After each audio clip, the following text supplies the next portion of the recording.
I'm Dr. Margaret Pleasant Douroux. I am a gospel music composer, have composed several songs throughout my lifetime. I guess the best one known is If It Had Not Been for the Lord on My Side. I am the CEO of the Heritage Music Foundation, and our mission is to nurture and preserve the art of gospel music. We believe that if Carnegie can celebrate classical, and if the Grand Ole Opry can celebrate country western, then too, gospel music ought to have its place in American history. For I believe we are probably one of the most documented art form in America. It's been a very hard struggle because it's between church and state. But we do believe that we're on the right track because the music itself brought Black America into the framework of America in general. And the music was the landmark or the instance that allowed us to sing our history. Tell me when you met Mickey Stevenson. Oh my, that's a hard one. Actually, I think I saw his work before I met him. He's a part of my extended family.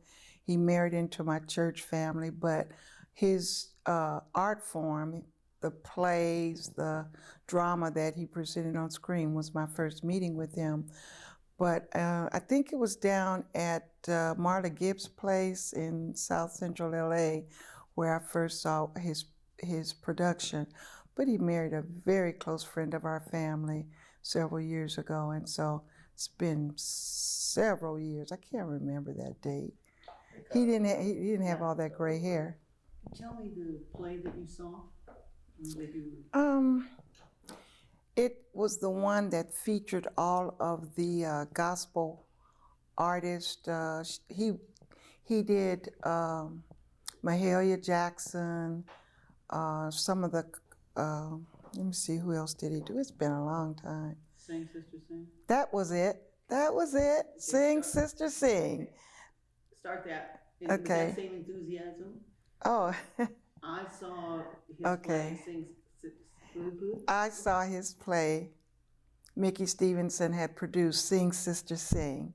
And I think that was the first production that I saw of his and enjoyed it thoroughly.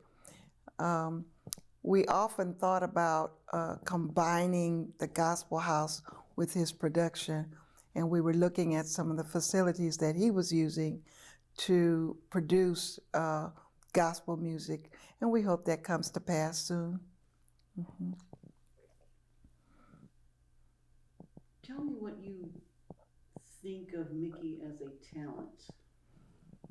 He's got to be one, Mickey Stevenson has to be one of the most creative talents that we've had in any kind of music. For him to create and diversify like he does, you know, everybody's not the same, makes him unique in any industry because of the fact we actually know rhythm and blues and Motown for unique talent. There were so many that came through, and Mickey had his hand on most of them, and all of them were identifiable. So I really believe that he probably set a landmark for uniqueness in the Motown area. And in plays, because the plays that he did were innovative. I don't think there are many of the artists or the producers who were doing the kind of work Mickey was doing at in his era. Okay. If you could say just one sentence about Mickey that all these millions of people are going to watch, could hear, what would that be? I think most people would regard him as an breakthrough, a foundation, innovator, a teacher of all of the components that make stars. He's made so many stars in music, and he's kind of an undercurrent, you know. He's not always the most visible, but people know him just because other people came through his hand. And people would recognize. I was surprised how many people would say, "Oh, you know Mickey Stevenson?" Yeah, I do.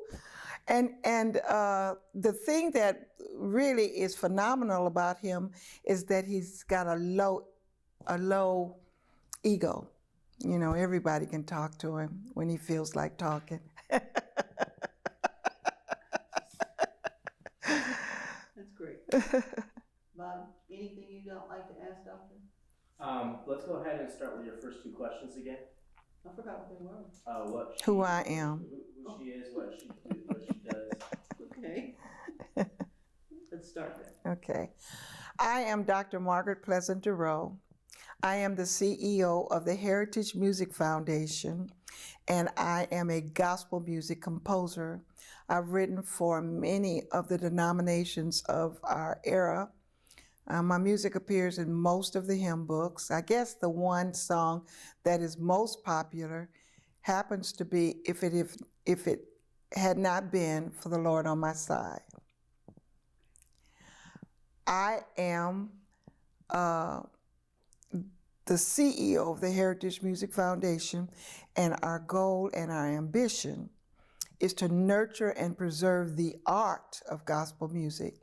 We believe that it is a unique music for America, and probably one of the truest art forms that was born in America.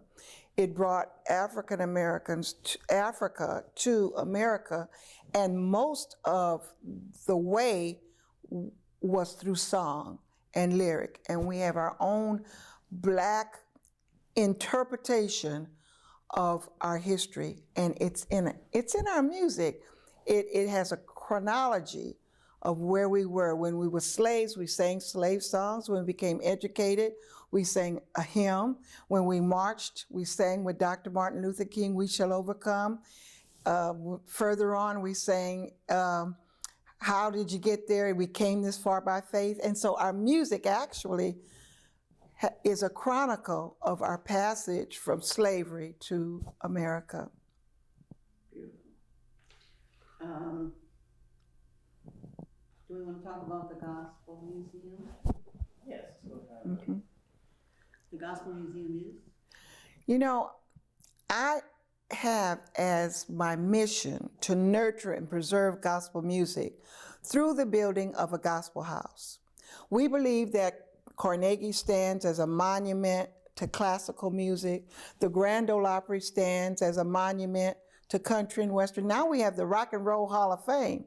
Certainly there must be a place to remember the contribution of gospel music. James Cleveland came this way. Thomas Dorsey came this way. Andre Crouch. Our walls should be full of people who made landmark history through the art of gospel music. So we want to build a gospel house, including a museum, memorabilia, and a concert hall in recognition of the contribution of gospel music.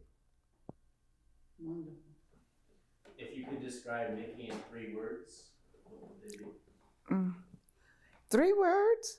Oh my!